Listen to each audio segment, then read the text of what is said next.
നമസ്കാരം, മൈവീസ് കുടുംബത്തിലേക്ക് എല്ലാവർക്കും സ്വാഗതം. ഇന്നൊരു ചെറിയ പാട്ടോടുകൂടി നമുക്ക് തുടങ്ങാം. എവിടെ തിരിഞ്ഞാലും ഡ്രഗ്സ്, എങ്ങോട്ട് നോക്കിയാലും ഡ്രഗ്സ്, ഡ്രഗ്സ് അടിച്ചോനോട് മിണ്ടിയാലുടനെ കിടക്കും ഒരു വെട്ട്, വെട്ടലും കുത്തലും മൊത്തം നിറഞ്ഞ് വിളയാടും നാട്, ദൈവത്തിൻ സ്വന്തം നാട് നമ്മുടെ കേരള നാട്, ഇത് നമ്മുടെ കേരള നാട്. ഇന്ന് കേരളത്തിൻ്റെ അവസ്ഥ ഇപ്പോൾ ഇതാണ്. എവിടെ തിരിഞ്ഞാലും ഡ്രഗ്സാണ്. ഡ്രഗ്സ് അല്ലെങ്കിൽ മയക്കുമരുന്നുമായി ബന്ധപ്പെട്ട കേസുകളില്ലാത്തൊരു ദിവസം പോലുമില്ല. പത്രം എടുത്ത് നോക്കിയാൽ ഡ്രഗ്സ്, ഓൺലൈൻ മാധ്യമം എടുത്ത് നോക്കിക്കഴിഞ്ഞാൽ അതിൽ ഡ്രഗ്സ്, എവിടെ നോക്കിക്കഴിഞ്ഞാലും മൊത്തം ഡ്രഗ്സിൻ്റെ പരിപാടികളാണ്. കേരളം പോലുള്ള അല്ലെങ്കിൽ 100% വിദ്യാസമ്പന്നർ എന്ന് കൊട്ടിഘോഷിക്കുന്ന ഒരു സംസ്ഥാനത്ത് ഇത്രയും അധികം ആളുകൾ അല്ലെങ്കിൽ ഇത്രയധികം ഡ്രഗ് മാഫിയകൾ പിടികൂടിയിരിക്കുന്നു എന്ന് പറയുമ്പോൾ ഒന്ന് ചിന്തിച്ചു നോക്കണം. എങ്ങോട്ട് നോക്കിയാലും ഡ്രഗ്സ്. അവിടെ ഡ്രഗ്സ് പിടിച്ചു, ഇവിടെ ഡ്രഗ്സ് പിടിച്ചു. 1 കിലോ ഡ്രഗ്സുമായി അല്ലെങ്കിൽ 1 കിലോ MDMAയുമായി യുവതി പിടിയിൽ, 1 കിലോ MDMAയുമായി യുവാവ് പിടിയിൽ. 10 വയസ്സുകാരൻ്റെ കയ്യിൽ ഡ്രഗ്സ് കൊടുത്താച്ചു സ്വന്തം അച്ഛൻ. 10 വയസ്സുകാരി പെങ്ങൾക്ക് അല്ലെങ്കിൽ 10 വയസ്സുകാരി കുട്ടിക്ക് സ്വന്തം ആങ്ങളെ, 12 വയസ്സുള്ള സ്വന്തം ആങ്ങളെ ഡ്രഗ്സ് കൊടുത്തു. പോലീസ് പിടിക്കാൻ വന്നപ്പോൾ ഡ്രഗ്സ് പാക്കറ്റ് വിഴുങ്ങി യുവാവ് മരിച്ചു. ഒന്ന് ചിന്തിച്ചു നോക്ക്. ഡ്രഗ്സ് അല്ലാതെ വേറെ ഒന്നും ഇപ്പോൾ കാണാനില്ല ന്യൂസിൽ. അത്രയധികം കേസുകൾ. ഇതിനെതിരെ ശക്തമായിട്ടുള്ള നടപടികൾ വേണ്ടേ? ശക്തമായിട്ടുള്ള നിയമങ്ങൾ കൊണ്ടുവരണ്ടേ? ഒന്ന് ആലോചിച്ച് നോക്കിയേ. ശക്തമായിട്ടുള്ള സ്ട്രോങ് ആയിട്ടുള്ള നിയമങ്ങൾ കൊണ്ടുവന്നാൽ മാത്രമല്ലേ ആളുകൾ ഇതിൽ നിന്നും പിന്മാറുള്ളൂ. അല്ലാതെ 1 കിലോന് താഴെ ഡ്രഗ്സ് ഉള്ളോ എന്ന് പറഞ്ഞ് 1000, 2000 അല്ലെങ്കിൽ 5000, 6000 രൂപ ഫൈൻ അടച്ച് സ്വന്തം ജാമ്യത്തിൽ വിട്ടയക്കുക എന്ന രീതിയിലൊക്കെ വന്നു കഴിഞ്ഞാൽ പിന്നെ ആളുകൾ എങ്ങനെ ഇതിന് വില കൽപ്പിക്കും?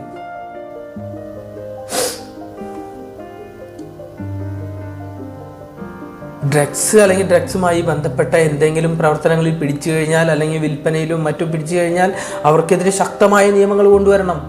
വലിയ ഫൈനുകളും കാര്യങ്ങളും കൊണ്ടുവരണം. അവരുടെ സ്വത്തും മറ്റും കണ്ടുകെട്ടേണ്ട രീതിയിലുള്ള വലിയ ഫൈനുകൾ കൊണ്ടുവരണം. എങ്കിൽ മാത്രമേ ആളുകൾ അതിൽ നിന്നും മാറുകയുള്ളൂ. ഇപ്പോൾ ഈ വ്യക്തി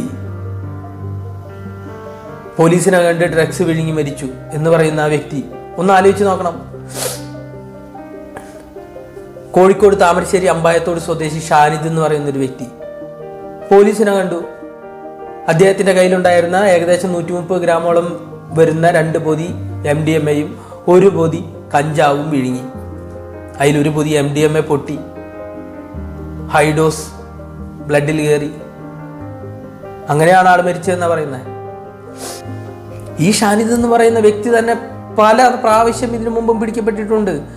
അതിനുശേഷവും വീണ്ടും ഇതേ പ്രവൃത്തി ചെയ്യുന്നു എന്ന് പറഞ്ഞു കഴിഞ്ഞാൽ ഇന്ത്യയിലെ കേരളത്തിലെയൊക്കെ നിയമം അത്രയും ശക്തമായതുകൊണ്ടല്ലേ? ഒന്ന് ആലോചിച്ച് നോക്കിയേ. നല്ല രീതിയിലുള്ള വലിയ വലിയ നിയമങ്ങൾ, നല്ല ശക്തമായ നിയമങ്ങളുണ്ട്. വലിയ വലിയ ഫൈനുകളും കാര്യങ്ങളും ഉണ്ടെങ്കിൽ അവർ രണ്ടാമതിന് ഇറങ്ങുമോ? ഇല്ല. എന്തെങ്കിലും പറ്റിക്കഴിഞ്ഞതിന് ശേഷം അയ്യോ അങ്ങനെ പറ്റി ഇങ്ങനെ പറ്റി, അയ്യോ ഇനി എന്ത് ചെയ്യുമെന്ന് ചിന്തിക്കുന്നതിലും നല്ലതല്ലേ പറ്റാതിരിക്കാൻ വേണ്ടിയിട്ടുള്ള മുൻകരുതലുകൾ എടുക്കുക എന്നുള്ളത്. പിന്നെ ഈ MDMA എന്ന് പറയുന്ന ഈ സാധനം, ഈ സിന്തറ്റിക് ഡ്രഗ്, ഇത് 1910-12 കാലഘട്ടത്തിൽ ജർമ്മനിയിൽ ഉണ്ടാക്കിയിട്ടുള്ള ഒന്നാണ്. ഇത് ആളുകളിൽ അമിതമായിട്ടുള്ള ബ്ലീഡിങ്ങും മറ്റും ഉണ്ടാകുമ്പോൾ അതിൽ നിന്നും ഒരു മുക്തി നേടുന്നതിന് വേണ്ടി, മുക്തി നൽകുന്നതിന് വേണ്ടി ഉണ്ടാക്കിയിട്ടുള്ള ഒരു സിന്തറ്റിക് ഡ്രഗാണ് ഇത്. ഒരു മെഡിസിൻ പോലെ ഉണ്ടാക്കിയിരുന്ന. ഇന്ന് ആ സാധനം നമ്മുടെ കേരളത്തിൽ, ആ ഡ്രഗ്സ് നമ്മുടെ കേരളത്തിൽ സുലഭമായി ലഭിക്കുന്നു എന്ന് പറയുമ്പോൾ ഒന്ന് ആലോചിച്ച് നോക്കുക. ഈ ഡ്രഗ് കഴിച്ചു കഴിഞ്ഞാൽ ഏകദേശം 30-45 മിനിറ്റിനുള്ളിൽ ഇത് ശരീരത്തിൽ എഫക്റ്റ് ആവുകയും അത് 5, 6, 7 മണിക്കൂർ അത് ശരീരത്തിൽ നിലനിൽക്കുകയും ചെയ്യും. അതിൻ്റെ മുഴുവനായിട്ടുള്ള ഹാങ് ഓവർ മാറണമെങ്കിൽ ഏകദേശം 20-24 മണിക്കൂർ വേണ്ടി വരുന്ന പറയുന്നത്. ഏറ്റവും കൂടുതൽ ഇത് ഉപയോഗിക്കുന്നതെന്ന് വെച്ചാൽ നിശാ പാർട്ടികളിലും DJ പാർട്ടികളിലും നിശാ ക്ലബ്ബുകളിലും ഒക്കെയാണ് ഇത് ഉപയോഗിക്കുന്നത്. അറിഞ്ഞോ അറിയാതെയോ ഈ സാധനം അകത്തി എന്ന് കഴിഞ്ഞാൽ പിന്നീട് രണ്ടാമത് ആ ഒരു ടൈം കഴിയുമ്പോൾ, ആ ടൈം പീരീഡ് കഴിയുമ്പോൾ വീണ്ടും വീണ്ടും അത് കിട്ടണമെന്നുള്ളൊരു ആസക്തി വരും. ആളുകൾ അതിന് അഡിക്റ്റായി മാറും.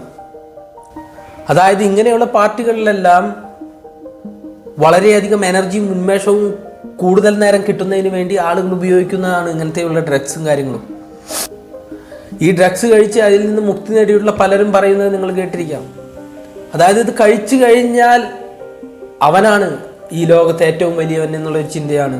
അവൻ എന്ത് ചെയ്യുന്നു, എങ്ങനെ ചെയ്യുന്നു, ആരോട് ചെയ്യുന്നു, ഇതൊന്നിനെക്കുറിച്ചും അവനൊരു ബോധ്യവും ഉണ്ടാവില്ല, ബോധവും ഉണ്ടാവില്ല.